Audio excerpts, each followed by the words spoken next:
बिस्मिल्लाहिर्रहमानिर्रहीम। अस्सलाम वालेकुम व्यूअर्स, उम्मीद है आप सब खैरियत से होंगे। मैं हूँ आपकी होस्ट प्रगति शिवकत और आज हम कहने जा रहे हैं एपिसोड 9 की reading. First of all welcome back to the channel. अगर आप चैनल पर न्यू तो सबसे पहले चैनल को सब्सक्राइब कर दे और बेल आइकन को लास्ट में हिट कीजिएगा।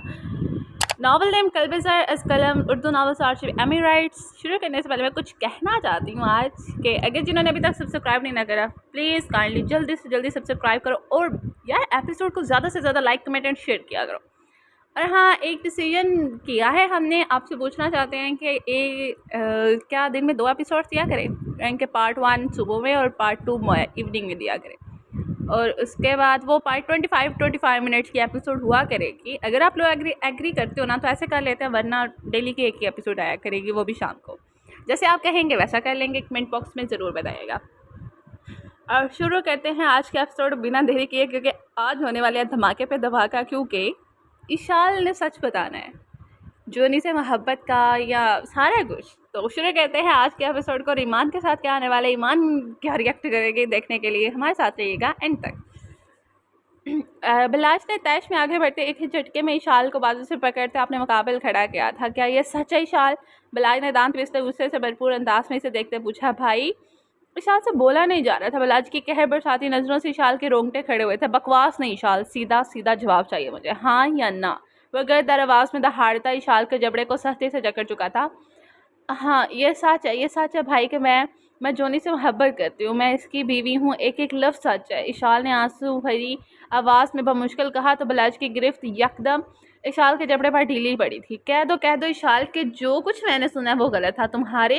तुम्हारे मुँह से ये सब यूं ही फिसल गया, बोले इशाल। बिलाज ने ज़ेरे लपट बढ़ाते हुए अचानक से इशाल को बाल से पकड़कर झंझोर डाला था। कह दो इशाल, ये झूठ है। कह दो जो मेरे कानों ने सुना वो सच नहीं है। वो बेयकीनी से इशाल को देखता चीहा था। आई एम सॉरी भाई, लेकिन ये सच है, मैं जोनी की बीवी हूँ और इसके होने वाले बच्चे की माँ। इशार होते हुए बेबस नज़रों से बिलाज को देखती बोली।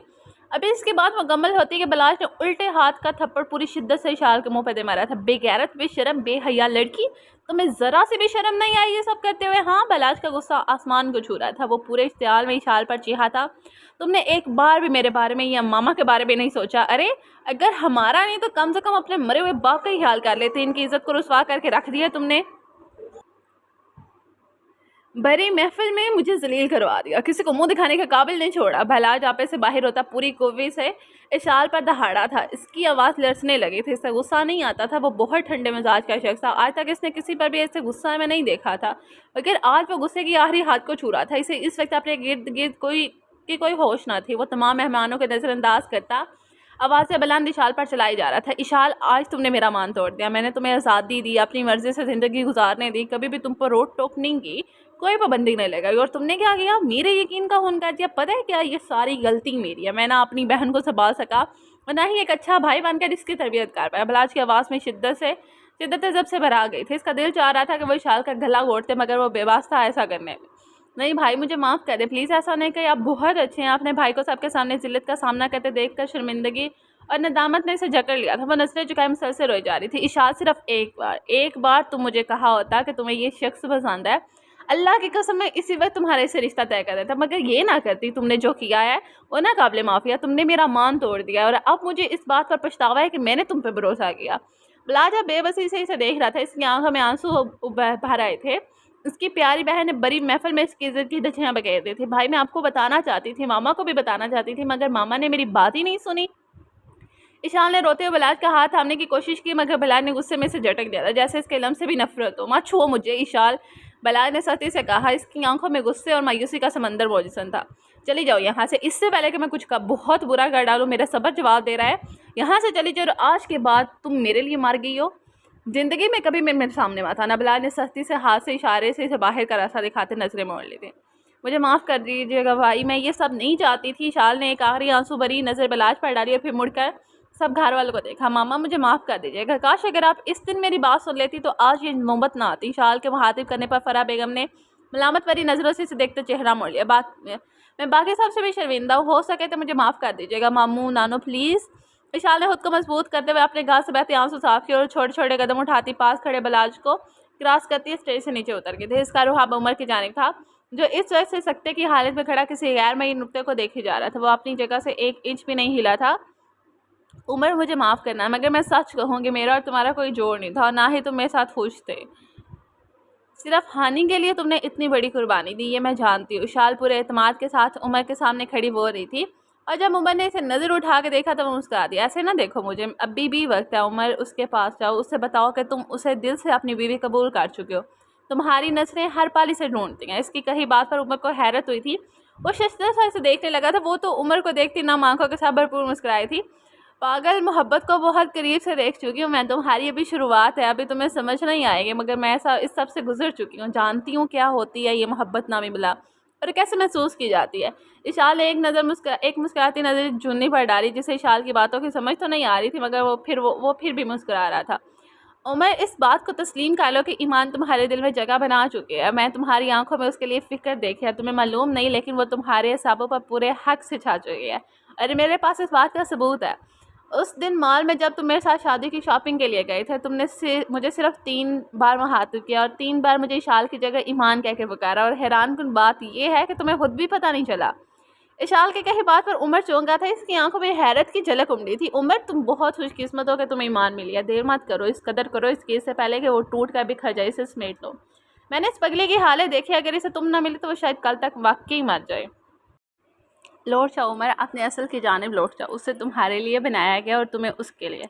हकीकत को कबूल करो। तकदीर ने जो फैसला लिया वही तुम दोनों के हक में बेहतर है। खुद से लड़ना छोड़ दो, अपने आप को पहचानो। उमर, तुम ये नहीं हो जो तुम उसके साथ बांध रहे हो। जिस उमर के बारे में मैंने भाई से सुना है, वो तो जान मारने वालों में से है, और वो तो मोम दिल शख्स है, जिससे किसी को तकलीफ़ देखी नहीं जाती। इस जैसा लविंग केयरिंग कोई नहीं है। तो फिर ये कौन है जो तुम्हारे अंदर जन्म ले रहा है?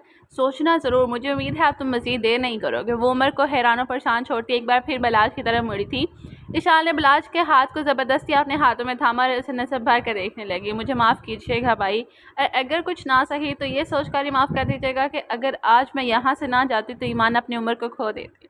इशाल ने पुरसोच नज़रों से बलाज को देखा था, मगर इसने कोई जवाब ना दिया। वो मायूस होकर लौटी ही थी कि पीछे से बलाज की आती आवाज़ पर उसके कदम जम गए। इशाल, मैं तुम्हें ईमान की खुशियों के सदके माफ़ करता हूँ। खुश रहो अपनी ज़िंदगी में, मगर खुदा के वास्ते दोबारा कभी मत लौटना। मेरे सामने तो कभी भूल कर भी मत आना। इशाल, बलाज ने एक नज़र इशाल की तरफ देखा। उसकी आंखों में कब अफसोस और दिल टूटने का गम था। इशाल एक नज़र बलाज को देखती नाम आंखों से मुस्कुरा दी थी। अल्लाह हाफिज़। एक नज़र सबको देखते हुए इशाल ने जोनी का हाथ थामा और वहाँ से निकलती चली गई। थे रख। मोमिन हैरत से मुंह खोले दूर जाती। इशाल को देखा मुंह में बड़बड़ाया था। ये क्या था? हानी ने भी आंखें फाड़ते हुए एक नज़र मोमिन को देखा था। ये तो धमाका हुआ है यार, ये इशाल तो मेला लूट गई। इसने तो कमाल कर दिया, स्वाद आ गए।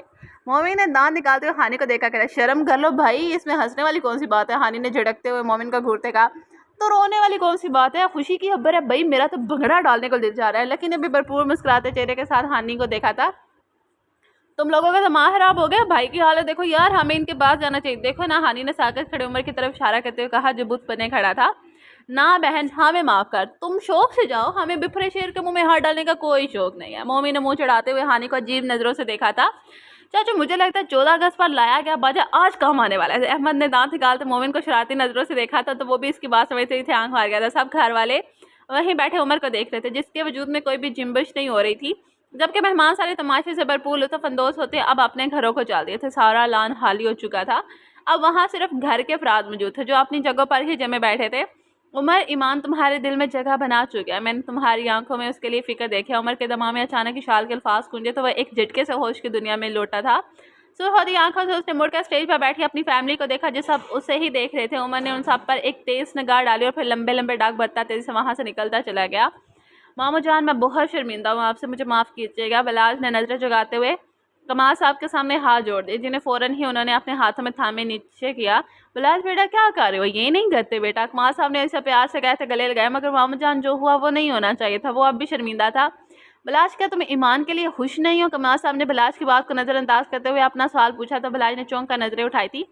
मैं बहुत खुश हूँ उसके लिए मामू जान। तो बस फिर हम सब उसी के लिए बहुत खुश हैं। जो हुआ अच्छा हुआ, बल्कि मेरा तो दिल चाह रहा है कि एक जश्न तो बनता है भाई। क्या हाल है, क्या ख्याल है? कमाल साहब ने सबको देखा मुस्कुराते हुए कहा, जबकि फ़रा बेगम नजरें झुकाती वहाँ से तेज़ तेज़ कदम लेती निकलती चली गई थी। अरे फ़रा, बात तो सुनो। सोफिया बेगम ने इन्हें पीछे से आवाज़ लगाई, मगर उन्होंने एक नज़र भी मुड़कर पीछे न देखा था।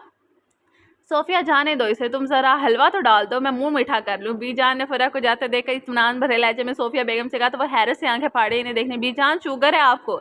अरे गोली मारो शुगर को, आज का दिन खुशी का मौका है, खा लेने दो, मैं कौन सा रोज़ खाती हूँ। इनके बाद पर सोफिया बेगम बस इन्हें देख कर सोचती रह गई थी कि वो घर जहाँ रवायात और ख़ानदान की इज़्ज़त का बड़ा ख्याल रखा जाता था, आज वहाँ बड़ी महफिल में इज़्ज़त का जनाता निकला था। मगर ये पहली फैमिली थी जो अपने बेटे के इस कदर बुरे तरीके से शादी टूटने पर पार्टी का सोच रहे थे। माँ, हम लोग ज़रा भाभी को खुशखबरी देने जा रहे हैं, चलो भाई फॉलो मी, जश्न का मौका है, थोड़ा हल्ला गुला हो जाए यार। मोमिन खुशी से चहकता हुआ अंदर चल दिया, जबकि इसके पीछे ही हानी, लकी, अहमद और हफ्सा भी थे, जिनका इरादा अब ईमान के पास जाने का था। ईमान बाजी थोड़ा सा और खा लें, ऐसे तो दवाई नहीं दे सकती ना मैं आपको। गुल ईमान को बेड ग्राउंड से टेक लगवाते ज़बरदस्ती सूप पिलाने की कोशिश कर रही थी, मगर वो नाक मुँह चढ़ाती खाने से इनकारी थी। बाजी, गुल ने चिढ़कर ईमान को देखा तो वो थक गई थी। ईमान किसी से कब से इसके सरहाने बैठी से कुछ खिलाने की कोशिश कर रही थी, मगर ईमान मोहतरमा मुसलसल नफ़ी में सह हिलाई जा रही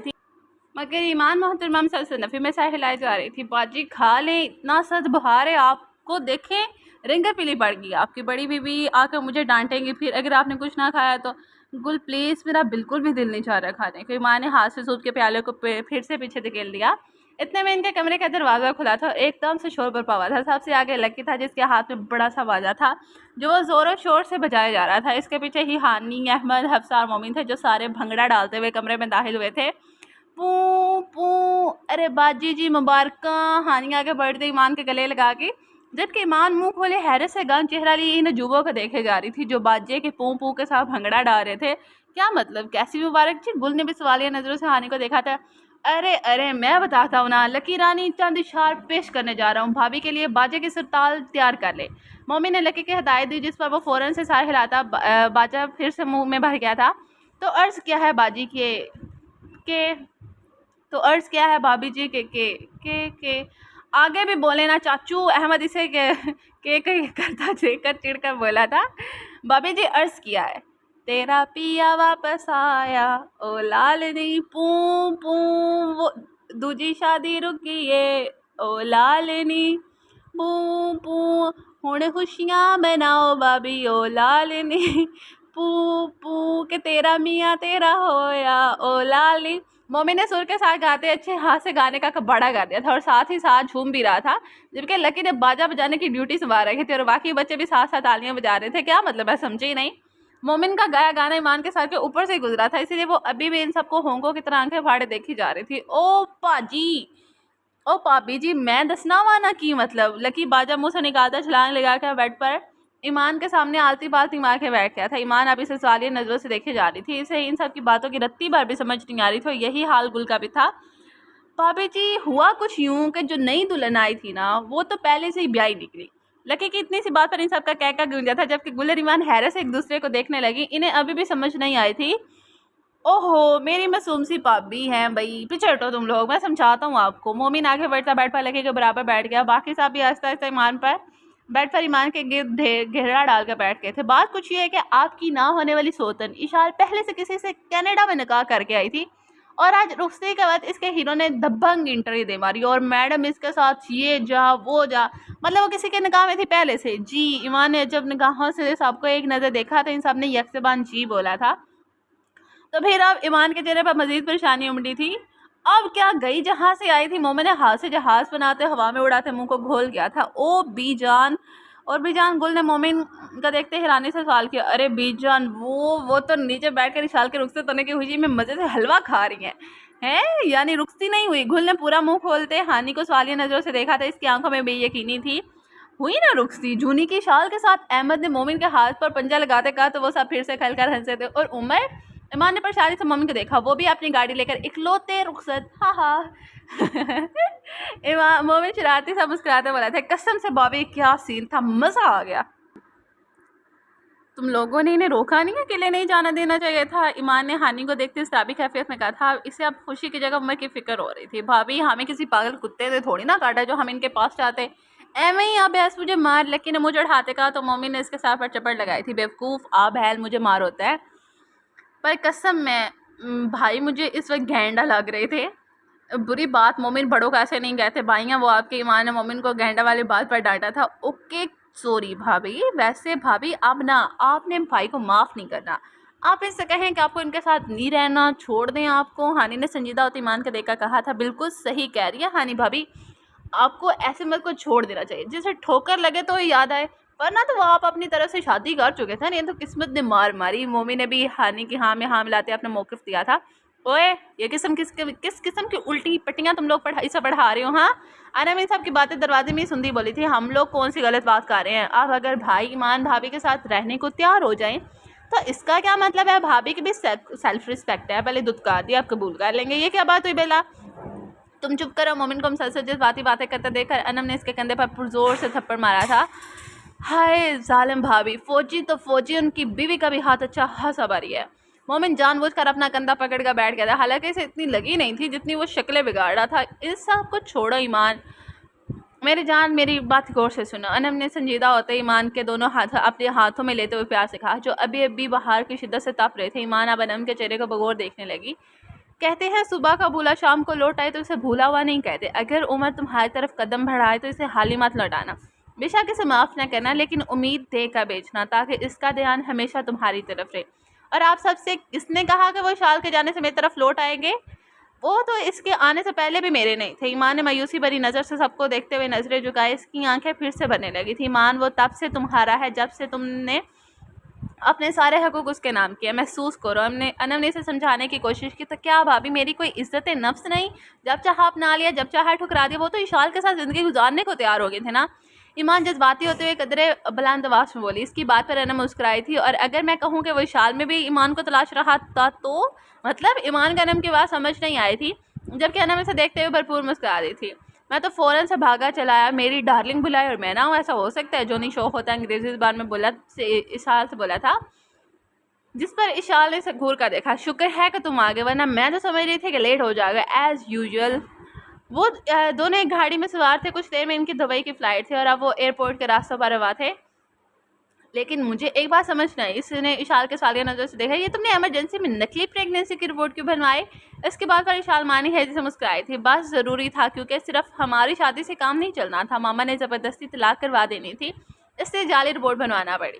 चलो आखिरकार हम साथ तो एक दूसरे के। जोनी इशाल का हाथ अपने हाथ में लेकर मुस्कुराया, तो वो भी खुलकर मुस्कुराते हुए अपना सर इसके कंधे पर टिका गई थी। शौकत, उमर घर आया या नहीं? कमाल साहब रात के 10 बजे इंटरकॉम उठाए अपने घरेलू मुलाजम शौकी से उमर के बारे में पूछ रहे थे, जो रुखसती के वक्त से घर नहीं आया था। जी साहब जी, अभी आए हैं घर जी। ठीक है, आ गया तुम्हारा लाडला घर। कमाल साहब ने एक नज़र बेड पर साथ लेटी सोफिया को देखते कहा, जिस पर वो सारे हिलाती आंखें मौज गई थी। दिन भर की फंक्शन की तैयारी में इन्हें शदीद थकान हो चुकी थी। बेगम, इससे खाना नहीं देंगे क्या? इसने दिन भर से कुछ नहीं खाया। नहीं, इलाज है इसका, रहे भूखा आज के दिन। और मुँह में ही मन मनाते आंखें फिर से मूंद गई। ये भी ठीक है। कमाल साहब सर झटकते अपने बिस्तर पर लेट गए थे। आज सब घर वालों में से कोई भी इससे लैंडलॉर्ड की परवाह नहीं दिखा रहा था, वरना पहले तो हर कोई इसके आगे पीछे होता था, मगर अब सभी अपनी अपने अंदाज में इसे एहसास दिलाने की कोशिश में लगे हुए थे। कमरे का दरवाज़ा आहिस्ता से खुला था और ईमान दबे पाँव कमरे में दाखिल हुई थी, मगर सामने ही उमर बैठ के दोनों जाने बाजू टिकाए बैठा इसे ही खा जाने वाली नज़रों से देख रहा था। वो मैं खाना लाई थी आपके लिए। ईमान ने मुँह में मनमनाते उमर को देखा तो जो टिकटिकी बांधे ईमान को ऐसे देख रहा था जैसे सालम निकल जाए। क्यों आई हो यहाँ से? ले जाओ इसे, यहाँ नहीं खाना मुझे खाना। उमर ने दांत पीसते ही से कहा था। नजरें थी कि काट खाने को दौड़ रही थी। थोड़ा सा खा ले प्लीज़। ईमान ने एक नज़र हाथ में पकड़े ट्रे पर डाली जिसने खाना था। सुनाई नहीं देता तुम्हें? मैंने कहा गेट आउट। उमर गुस्से से ऊंची आवाज़ में ईमान को देखते दहाड़ा था, जिस पर वो भरपूर कांपी थी, मगर वो लब कर चलती वहीं खड़ी थी। वो जैसे भी ठान कर आई थी कि आज जो भी होगा ईमान बीबी यहाँ से नहीं जाएगी। ये पानी पी ले। ईमान ने पानी भरा गिलास उमर की जानिब बढ़ाते उसे मजीद तैश आ गया। उमर ने ईमान के हाथ से पानी का गिलास लेकर पूरी शिद्दत से फर्श पर दे मारा था, जिससे ईमान की ज़ोरदार चीख निकली थी। कांच का वो गिलास टूटा, सीधा ईमान के पैर में पेवस हो गया, मगर परवाह किसे थी? उमर को लगा कि वह डर के मारे चीखी थी। आखिर मसला क्या तुम्हारा? बीबी क्यों मेरे पीछे हाथ धोकर पड़ गई हो? चाहती क्या हो? हाँ, उमर इसके मुकाबला था पूरी कुव्वत से दिखा रहे। कमरा वॉइस प्रूफ होने की वजह से किसी को भी शोर सुनाई ना दिया था और इनकी आवाज़ें, वरना वो तो अब तक पूरा घर जमा चुका था। क्या चाहती हो तुम? हाँ बोलो। उमर, क्या उमर? हाँ, क्या देखने आई हो कि मुझे ये उजड़ा हाल कैसा लगता हूँ? तो लो, दिल खोल कर देखो। उमर दोनों बाजू हवा में फैलाता शदीद गुस्से से इसकी तरफ बढ़ा था कि ईमान को इसी पल इससे खौफ आया था। वो कहीं से भी नॉर्मल नहीं लग रहा था। तुमने तो बड़ी दुआएं की होगी ना कि ये रिश्ता टूट जाए। तो लो, टूट गया, जश्न मनाओ अब खुलकर। उमर प्लीज़, मुझे डर लग रहा है आपसे। उमर को अपने जाने गुस्से से बैठते देखकर ईमान सर पैर खौफ से कांपने लगी थी।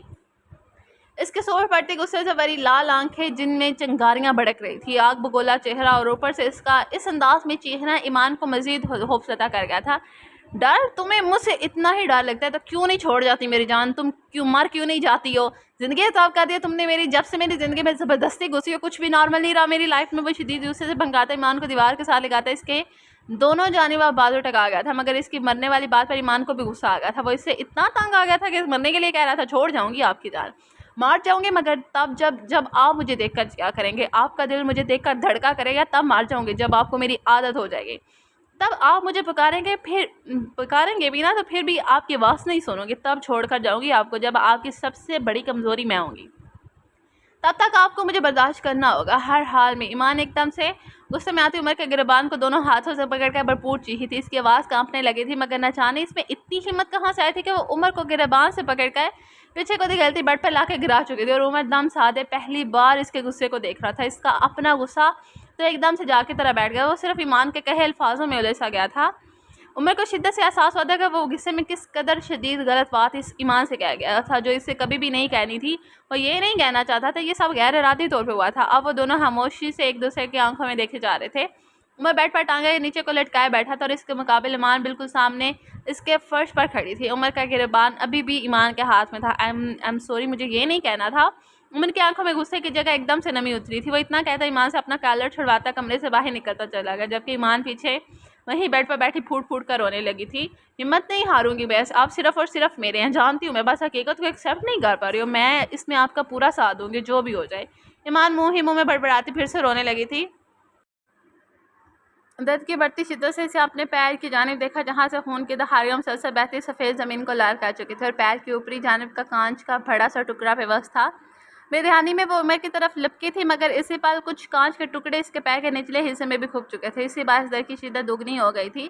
उमर जब से कमरे से निकला था, इसकी नीयत घर से जाने की थी, मगर गाड़ी के करीब आते ही सच के वो चाबी लाना भूल गया। Oh shit! उमर ने सारा आसमान की जानिब करते गहरी सांस भरी थी और वापस चाबी लेने की नीयत से कमरे में चलाया। जैसे इसने कमरे का दरवाज़ा खोला, इसकी नज़र सामने बेड पर टांगे लटकाती ईमान पर पड़ी, जो सिसक सिसक कर रो रही थी। उमर ने इसके चेहरे से होती जैसे ही पाँव से फर्श पर पड़ी तो उमर ठटका था। ओह माय गॉड, ये क्या किया है?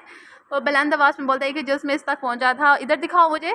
उमर ने इसका खून से लथपथ पाँव उठाकर अपने घुटने पर रखा था। खुद वो इसके कदमों में पंचों के बल बैठ गया था। तुम्हारा दिमाग खराब है क्या? क्या किया है ये? उमर इसके पैर से इस कदर खून बहता होने देकर घबरा गया था। मैंने नहीं, आपने किया है। ईमान ने रोते उमर की जानिब शिकवा करना नजरों से देखा। मैंने? उमर ने हैरत से आंखें फाड़े इसे देखा था। जी हाँ, आपने इतनी ज़ोर से गिलास फर्श में मारा, मेरा पाँव था। ईमान ने रोते बुलंद आवाज़ में कहा था। उमर समझ गया था इसे इस वक्त वो डर कर नहीं चीखी थी, बल्कि शीशा लगने की वजह से चीखी थी। ज़्यादा दर्द हो रही है? उमर ने परेशानी से ईमान की तरफ देखते पूछा था। इसकी नज़रों में ईमान को अपने लिए फ़िक्र और परेशानी साफ दिखाई दी थी। ईमान ने बच्चों की तरह मुंह बनाते सारे हाँ में हिला दिया था। रुको, हिलाना नहीं, पाँव मैं अभी आता हूँ। उमर आराम से इसका पाँव फर्श पर रखता वार्डरोब की बाहर तरफ अड़ गया था। साथ ही वो वापस आया तो इसके हाथ में फर्स्ट एड बॉक्स था। इधर दिखाओ मुझे। इसने फिर से बड़े आराम से ईमान का पाँव अपने घुटने पर रखा था। नहीं, छोड़ दे, मुझे दर्द होता है। ईमान इसका इरादा बामती पैन पीछे को खींचने लगी थी जब उमर ने इसे घूर कर देखा। सुकून से बैठा, बहुत गहरा लग गया है। उमर परेशानी से इसके पैर का मुआयना करने लगा था। इसके हाथ लगाकर मुआयना करने से ईमान को अपने पैर में पहले से ज़्यादा दर्द महसूस हुआ था। बस करें, रहने दे इसे, वैसे ही ठीक हूँ, आप ऐसे और दर्द कर रहे हैं। ईमान ने अपने ज़िद करती अपना पैर उमर के हाथ से छुड़वाना चाहा तो मैंने सख्ती से और सख्ती से पैर को थाम लिया था। बेवकूफ़ लड़की, आराम से बैठो, हिलो नहीं, वरना ज़्यादा दर्द होगी, फिर मुझे ना कहना। मुझे फिर रोना। ईमान ने रोते उमर का हाथ अपने पैर से हटाया था, जो टटोल कर शीशे की गहराई देख रहा था। जाहिर है दर्द तो होता है ना, बर्दाश्त करो, डोंट पैनिक, ये सब आपकी वजह से हुआ है, आपने मारा है मुझे। ईमान ने सूसू करते ईमान उमर को गुस्से से देखा था। हाँ तो मैंने कहा था खाना लाओ, उमर इसका पाँव देखते देखते बोला था। हाँ, मुझे पागल कुत्ते ने काटा था जो मुँह उठाकर चली गई, दिमाग खराब हो गया था मेरा। इसकी बात पर उमर ने लब पेंचते इसे घूर कर देखा था। अब हिलना मत, मैं इसे निकालने लगा। ईमान ने फ़ौरन से लंबी सांस अंदर खींचते खुद में हिम्मत जमा की थी। अच्छे सुने ना, आराम से, पता है ना लड़कियां बड़ी नाजुक होती हैं। खैर, आप जैसे जलाद को क्या पता होगा इस बात का, फिर भी ध्यान से। क्या कहा? इसके जलाद करने पर उमर ने कड़े तेवरों से आईब्रोज का ईमान को देखा था। मैंने कहा जलाद दियो नाग। ईमान भी उमर की आंखों में देखती मुकम्मल गुस्से से दूबदू बोली थी। इसके बाद पर उमर ने जानबूझकर एक झटके में हाथ में पकड़ा छोटा सा कांच निकाल डाला जो ईमान के पैर में पेवस था। वो इसका भी मायना हाथ में पड़ा छोटा सा कांच निकाल डाला था जो ईमान के पैर में पेवस था। वो इसका अभी मायना कर रहा था कि ऐसे कैसे निकालेगा, मगर ईमान के बाद इसे जानबूझ कर खींच डाला। अबे मर्गी ज़ालिम इंसान, अल्लाह करे आपका हाजमा खराब हो जाए, 3 दिन का खाना हजम ना। व्हाट? ईमान की इस किस्म के बचकाना बददुआ पर उमर ने एक झटके से सर उठा के हैरान नजरों से देखा, जो बच्चों जैसा मुँह बनाए अब रो रही थी। इतना इससे दर्द नहीं हुआ था जितना वो ड्रामा कर रही थी। बस करो, इतना भी दर्द नहीं हुआ जितने मुँह के ज़ाविये बिगाड़ रही हो। मैंने अजीब सा बेजार सा मुँह बना कर इसे देखा, सुकून से बैठा, अब ये बड़े वाला निकाल लेने दो मुझे। और मैंने पैर के ऊपर पे बस कांच के बड़े टुकड़े को देखते हुए कहा, हाँ हाँ जल्दी करें जो भी करना है। वैसे क्या है कि अच्छा होता अगर आप इस गिलास को दीवार पर दे मारते तो मेरा पैर बच जाता। इस तरह आपको बेसुकून से नाराज़ होकर घर से बाहर जा सकते और मैं भी आराम से बेड पर लेट कर रो सकती थी। ईमान मुँह के टेढ़े मेढ़े ज़ाविये बनाते बोली थी। इसे उम्र का इस तरह से अपने कदमों में बैठना अच्छा लग रहा था, इसलिए वो मुझसे हटकर शो हो रही थी।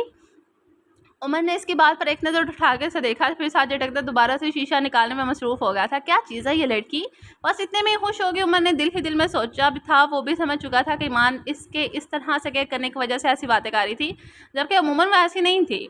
अच्छा अब थोड़ा सा ज़्यादा पेन होगा, बर्दाश्त करना, ओके, और अगर ना कब बर्दाश्त हुआ तो मुझे बता देना, मैं रुक जाऊँगा। उमर इंतहाई नर्म लहजे में कहता ईमान के पैर में खुबा कांच आहिस्ता आहिस्ता निकालने लगा था। अगर इस वक्त इन दोनों को कोई और देख रहा होता तो सख्ते में चला जाता, क्योंकि थोड़ी देर पहले वो दोनों जानी दुश्मनों की तरह लड़ रहे थे और अब ऐसे बैठे थे जैसे एक दूसरे की मोहब्बत की असीर हो। ईमान अपने ज़मीन पैर को एक नज़र देखती उमर के चेहरे की जानिब देखने लगी। इसकी नज़र ईमान के चेहरे का तवाफ़ कर रही थी और घूमती फिरती इसकी स्याह सिल्की बालों पर अटकी थी, जो बेतरतीब से उमर के माथे पर लड़ियों के माने जोड़े थे। इन्हें देखते ईमान हिप्नोटाइज ही हो गई थी। एक पल के लिए वो अपने इर्द गिर्द से मुकम्मल गाफिल हो चुकी थी। बगैर पलक झपके वो उमर के माथे पर झूलते बालों को देखी जा रही थी। कब उमर ने इसके पैर से सारे कांच निकाले, जख्म साफ करते, बैंडेज की, इसे कुछ पता नहीं चला था। वो बस उमर के चेहरे पर नजरें जमाए बैठी थी। अचानक से बेसाता तौर पर ईमान ने हाथ आगे बढ़ाते उमर के माथे पर आते बाल अपनी हथेली से पीछे कर डाले। इसी पर उमर के बैंडेज करते हाथ रुक गए थे, वो वहीं थम सा गया था। ईमान का लम्स पहली बार इसे अपने माथे पर महसूस हुआ तो दिल की धड़कन अचानक से बेतरतीब होती थी, बड़ी थी। उमर ने आहिस्ता से नजरें पाँव से हटाकर ईमान का चेहरा देखा, जो इर्द गिर्द से गाफिल बनी मुसलसल उमर के माथे पर आते बालों को हथेली से पीछे को धकेल रही थी, जो अपनी मनमानी करते फिर से माथे पर आ झूलते थे। उमर अब यकटक सांस रोके ईमान को देखे जा रहा था। इसी दौरान ईमान की नज़रें उमर के माथे से होती इसकी आंखों पर आ रही, वो इसे ही देख रहा था। अचानक से ईमान को होश में आती अपना हाथ उमर के माथे से खींच गई, जिसे फ़ौरन से पहले इसके बाल फिर से माथे पर बिखरे थे। वो बाल डिस्टर्ब कर रहे थे ना, आपको नज़र ना आता ना शीशा निकालते हुए, फिर आप दर्द करते मुझे। ईमान उमर के साकिन लहजे को देखती फर अपनी सफाई देते बोल रही थी, इसे ही देखी जा रही थी। ऐसे क्या देख रहे हैं, निकाले उमर को। ईमान को उमर की नज़रों से उलझन होती तो वो इसका खुद पर से ध्यान हटाना चाहिए। हो गया कब का, बैंडेज भी करती। उमर भी इस पर नज़र जमाए बगैर किसी तासर के बोला था। बस इसकी आंखों में हैरानी थी जिसे ईमान ने महसूस किया था। सॉरी, मेरी वजह से तुम्हें चोट लगी, मैं ऐसा नहीं चाहता था, और जो मैंने कहा इसके लिए भी सॉरी। उमर ईमान से नज़रें मोड़ता सॉरी कहता उठ खड़ा हुआ था। शुक्रिया, ईमान ने उमर को गौर से देखते कहा था। मैं चलती हूँ। कैसे जाओगे, पैर जख्मी है तुम्हारा? उमर ने एक फिक्र भरी नज़र ईमान के पैर पर डालते कहा था। मैं चले जाऊंगी। ईमान ने खड़े होते पैर पर वजन डालना चाहा पर ना कर पाई। यही पर मेरा मतलब है यहीं सो जाओ ना, मैं इधर सोफे पर सो जाऊंगा। उमर ने ईमान को देखते मशवरा दिया था, जिसका जख्मी पैर के साथ चलना दुश्वार हो रहा था। वो अपनी ज़िंदगी में पहली बार अटक अटक का बोला था, जी नहीं मैं चलती हूँ अपने कमरे में। ईमान अपने पर जोर देते बोली थी। इसे जहाँ उमर का रोकना अच्छा लगा था, वहीं इसका खुद का सोफे पर सोना बुरा लगा था। हद है, क्या फुफुंदी हूँ जो मेरे साथ बेड पर लेटने पर से इन्हें भी लग जाएगी। एमी तेवर नीचे आते ही नहीं शख्स के ईमान दिल में सोचती वह मुश्किल कदम उठाते चलने। तुम्हें यहाँ सोने में क्या मसला है, अपने पैर को आराम दो।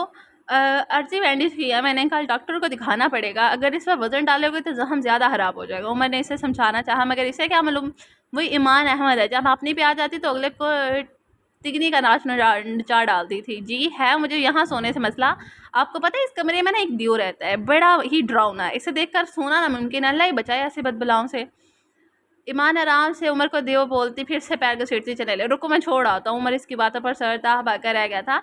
ईमान का मुकाबला करना इसके देव के बस की बात नहीं थी। हाथ तो उमर ने ईमान के सामने अपने हाथ फैलाया था, जो दरवाजे तक मुश्किल पहुंची थी। सोच ले, एक बार हाथ थाम लिया ना तो तोड़ दूंगी, मगर छोड़ूंगी नहीं। ईमान ने की नखियों से उमर के फैले हाथ को देखते कहा था। सोच लिया, दो अब हाथ। उमर इसकी बात का मफहूम समझते हुए बोला था। इसके कहने पर ईमान ने इसे अपना हाथ इसे थमा दिया था, जिसे उमर ने मजबूती से थामते ईमान का आधा वजन अपने हाथ पर मुंतकिल कर लिया था। देखकर मिस्टर उमर अहमद, हाथ थामकर छोड़ने वालों को मैं माफ़ नहीं करती। हाँ, अगर हाथ बढ़ाए ही ना तो अलग बात है, मगर हाथ थामकर छोड़ने वाले धोखा देने वाले मुतरादिफ होते हैं। वो बातें करते करते अपने कमरे तक पहुंच आई थी। बस ये बड़ी मेहरबानी देव साहब, अब आप जा सकते हैं। Again sorry. हाँ हाँ इट्स ओके, जा सकते हैं आप। ईमान ने बेड पर लेटते उमर को देख दरवाजे की राह दिखाई तो वो लब था, वहाँ से निकल गया। ज़िंदगी में पहली बार वह किसी से इस किस्म की बात सुनकर बर्दाश्त कर गया था। और ये हौसला भी ईमान का था जो मिस्टर उमर अहमद के मुंह पर इसे न जानने के लिए क्या क्या कह गई थी, मगर वो चुप रहा। क्यों? इसी वो क्यों का जवाब तो इसे खुद भी नहीं मिल रहा था। अब देखना दो क्या होता है आपके साथ, सड़ो इंसान। ईमान मुंह में बड़बड़ाती मुस्कुराते हुए लेट गई थी। इसके चेहरे पर फिर से सुकून छा गया था। शायद इसे हकीकतन मालूम हो चुका था कि उमर अहमद को ईमान अच्छी लगती है। इसे ईमान से नफरत नहीं है, बस बताने से कतरा रहा है। बला जिसे अपने कमरे में बैठा किसी गहरी में सोच में गुम था, अचानक किसी एहसास के तहत इसने फ़ोन खोलते एक नंबर मिलाया। हाँ हेलो, पहुंच गए? चलो ये तो अच्छा हुआ यार, हो गया यार कि राब्ते में रहना मुझसे। हाँ हाँ ओके। क्या सच में ज़्यादा ज़ोर से मारा था थप्पड़? हाँ हाँ सॉरी यार, एक्टिंग में जज्बाती हो गया था। चलो पहुँच कर कॉल करना। ओके बाय, अपना ख्याल रखना। मुकाबले से बात मुकम्मल करते भलाज ने फ़ोन बंद किया। वो मुस्कुराता हुआ किसी गहरी सोच में डूब चुका था। 4 दिन पहले भाई मुझे आपसे बात करनी है। शाल कमरे में दाखिल होती भलाज से मुखातिब हुई थी। अरे याशु, तुम आओ, सब खैरियत है ना? क्या बात है, तुम परेशान क्यों लग रही हो? भलाज ने से शाल की उड़ी रंगत देखते पूछा था। भाई मुझे बहुत ज़रूरी बात बतानी है। आप आपसे वादा करें मेरा साथ देंगे आप? हाँ हाँ मेरी जान, दूंगा साथ आपका। भाई हमेशा आपके साथ है। बताओ मुझे क्या बात है? भाई वो ना, मैं ये शादी नहीं कर सकती, उमर के साथ मैं ये शादी नहीं करूँगी। शाल ने परेशानी से उंगलियां चढ़ाते कहा। क्या बात है, तुम्हें उमर पसंद नहीं? बिला ने हैरत से सवाल किया था। नहीं भाई, असल में मैंने शादी कर ली है कनाडा में किसी के साथ, मैं ऑलरेडी किसी की वाइफ हूँ। विशाल ने एक ही सांस में सब कह डाला था। व्हाट? इसकी बात पर बिलाज के चेहरे की रंगत भग से उड़ी थी। विशाल होश में तो ये क्या बकवास है? भाई आई एम सॉरी, पर अब तो कर लिया ना, कुछ करें प्लीज़। मैं क्या करूँ विशाल, अफसोस हो रहा है तुम पर मुझे कि इस काबिल भी नहीं समझा तुमने मुझे। बिलाज ने अफसरदा निगाहों से चाल को देखा। भाई हमारा कोई जोड़ नहीं है, उम्र के साथ मैं सूटेबल नहीं हूँ, ऊपर से मुझे ईमान के लिए बैड फील होता है। प्लीज़ इसके लिए कुछ कर लेना। कौन है वो शख्स? जोनी है, डॉक्टर जॉन एलिफ। बिलाज के पूछने पर इशाल ने मुकम्मल एतमाद से जवाब दिया था। वो जानती थी इसका भाई से हर हाल में सपोर्ट करेगा। मामा को पता है तुम्हारी शादी का? नहीं, सिर्फ आपको पता है। बलाज के सवाल पर इशाल ने झट से जवाब दिया था। अब फिर क्या करना है? इशाल ने बलाज को देखते पूछा, जो किसी गहरी सोच में डूबा हुआ था।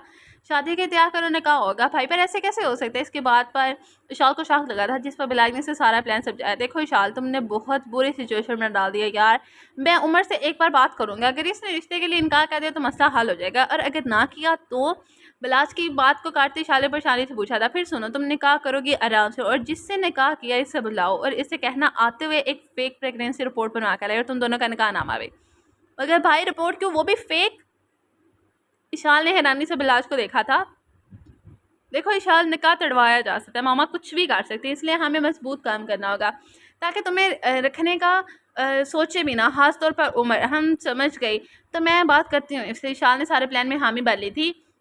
और हाँ, थप्पड़ भी पड़ सकते हैं, तो मैं तैयार है ना? बलाल मुस्कुराते हुए शाल को देखते हुए बोला, तो वो भी मुस्कुरा दिया। I am ready. वैसे मुझे सच में गुस्सा आ रहा है बच्चे, ये सही तरीका नहीं था शादी का। बलाल ने अफसोस भरी नज़रों से शाल को देखा था। सॉरी भाई, मुझे मामा ने मजबूर किया। इस सब में वो पाकिस्तानी मैरिज के लिए मुझे फोर्स कर रही थी, तो मैं क्या करती? बताया भी था कि जो नहीं पसंद है मुझे। इशाल बलाज के पास बैठती इसका हाथ थाम गई थी। अब मैं क्या ही कहूँ, खुश रहो। बलाज ने प्यार से इशाल के सर पर हाथ रखा था। You are the best brother, love you. Ishal ने बलाज के शानों पर बाजू फैलाते कहा था। अच्छा अच्छा, मस्के ना लगाओ। बलाज भी इसकी बात पर मुस्कुरा दिया था। वो जब से ईमान को इसके कमरे में छोड़कर आया था, इसी के बारे में ही सोचे जा रहा था। उमर अपने बेड के किनारे से टेक लगाए हाथ में एलईडी टीवी का रिमोट था, में मैच देख रहा था, जबकि इसका ध्यान ईमान की बातों पर अटका हुआ था। इसने ऐसा क्यों कहा कि वो मर जाएगी? मेरे होते हुए ये कभी नहीं होगा। अगर इसे कुछ हो गया तो मेरा क्या होगा? मेरा क्या होगा? वो सोचते सोचते पल में चौंक उठता। ये कब हुआ?